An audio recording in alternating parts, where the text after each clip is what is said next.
നെടുങ്കയം എന്ന സ്ഥലത്ത് നമ്മുടെ ട്രൈബൽ ബൂത്താണ്. അവിടെ നിന്നും ഇംതിയാസ് കരീം ചേരുന്നുണ്ട്. ഇംതിയാസ്, ഈ ട്രൈബൽ മേഖലകളിലൊക്കെയുള്ള ആളുകളുടെ പ്രതികരണം, ജനവിധിയോടുള്ള അവരുടെ ഉച്ചവരെയുള്ള കണക്കുകളൊക്കെ പരിശോധിക്കുമ്പോൾ എങ്ങനെയാണ് വോട്ടിംഗ് പുരോഗമിക്കുന്നത്? സമാധാനപരം തന്നെയല്ലേ? എന്തൊക്കെയാണ് വിവരങ്ങൾ? പ്രജീഷ്, ഈ കരുളായി പഞ്ചായത്തിലെ 1-ാം നമ്പർ പോളിംഗ് ബൂത്താണ് നെടുങ്കയത്തൊരുക്കിയിട്ടുള്ളത്. ഇതൊരു സ്പെഷ്യൽ പ്രത്യേക ബൂത്തുമാണ്.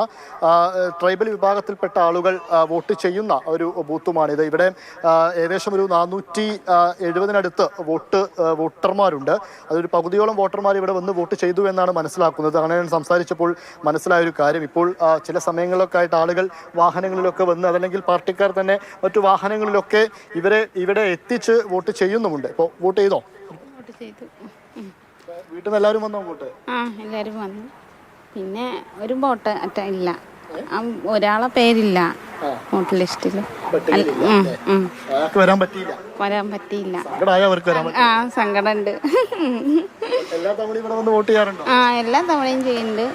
ഈ തവണ ചെയ്യാൻ കഴിഞ്ഞിട്ടില്ല. പഞ്ചായത്ത് വോട്ടല്ലേ, കളയാൻ പാടില്ലല്ലോ. എല്ലാ സൗകര്യങ്ങളൊക്കെ ഒരുക്കി തന്നു. എല്ലാ സൗകര്യങ്ങളുണ്ട്. മോള് വോട്ട് ചെയ്തോ? പറയും. ചെറിയ കുഞ്ഞുമായിട്ടൊക്കെയാണ് അവരുടെ വീട്ടിൽ നിന്ന് എത്തിയത്. കുറെ ദൂരമൊക്കെ താണ്ടിയിട്ട് വേണം ഇങ്ങോട്ടേക്ക് എത്താൻ പലർക്കും.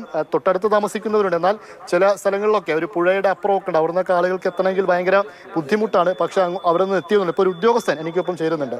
എങ്ങനെയാണ് ഇവിടുത്തെ കുറെ ആളുകൾ വന്ന് വോട്ട് ചെയ്ത് പോയോ? ഇവിടെ ഏകദേശം ഒരു 470 വോട്ടുള്ളത്, ഒരു 244 ആളുകൾ ഇവിടെ വന്ന് വോട്ട് ചെയ്ത് പോയിട്ടുണ്ട്. ഒക്കെ വനമേഖലയിൽ താമസിക്കുന്ന ആളുകളാണ്. അപ്പോൾ അവരെ ഈ ഫോറസ്റ്റിൻ്റെ വാഹനം വന്നിട്ട് ഇവരെ വന്നുകൊണ്ട് ഇവിടെ വോട്ട് ചെയ്യിച്ച് നേരെ കൊണ്ടുപോയി ആക്കുന്നുണ്ട്.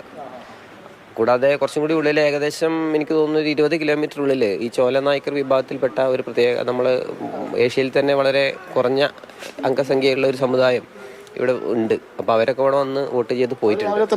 അവരില്ല, അവരെ ഒരു 11 മണിക്ക് ശേഷമാണ് അവർ പോയി കൊണ്ടുവന്നത്. ഒരു 12:30 കൂടി അവർ ഇവിടെ എത്തി. സന്തോഷം നൽകുന്ന പോളിംഗ് പെർസെന്റേജ് നല്ലൊരു അന്തരീക്ഷമാണ് ജനങ്ങളൊക്കെ. നമുക്കും തന്നെ ഇങ്ങനെയുള്ള ആളുകൾക്ക് വോട്ട് ചെയ്യിക്കാന്ന് പറയുമ്പോൾ നമുക്കും തന്നെ ഒരു സന്തോഷം.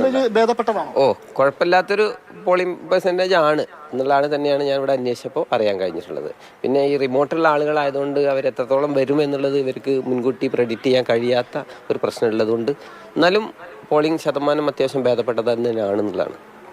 പ്രജീഷ്, അതാണ് ഒരു പകുതിയോളം ട്രൈബൽ വിഭാഗത്തിൽപ്പെട്ട ആളുകൾ ഈ ബൂത്തിലെത്തി, 1-ാം നമ്പർ ബൂത്തിലെത്തി വോട്ട് രേഖപ്പെടുത്തി എന്ന സന്തോഷകരമായ കാര്യമാണ് അവർ പങ്കുവെക്കുന്നത്. ഇവിടെ ഉദ്യോഗസ്ഥരെയൊക്കെ കാണാം. ഇതുമായി ബന്ധപ്പെട്ട് ഈ സ്പെഷ്യൽ ബൂത്തിലേക്ക് വന്ന ഉദ്യോഗസ്ഥരാണ്.